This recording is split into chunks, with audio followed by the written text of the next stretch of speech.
হে রহমান হে রহিম, শোনো ভাঙা বুকের ডাক।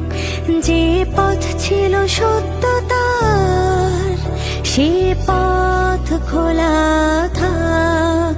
তোমার দয়ার সাগরে ভুল ত্রুটি ক্ষমা পাক। তোমার রহমতের ছোঁয়ায় এই প্রাণ বেঁচে যাক।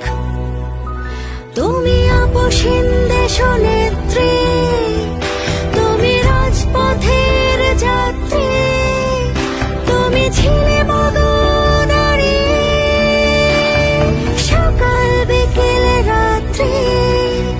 তুমি আপসীন দেশনেত্রী, তুমি রাজপথের যাত্রী, তুমি ছিলে মগদারি সকাল বিকেল রাত্রি। মাগো তুমি সেরে ওঠো দেশবাসীর দোয়া, ফরিয়াদ প্রার্থনা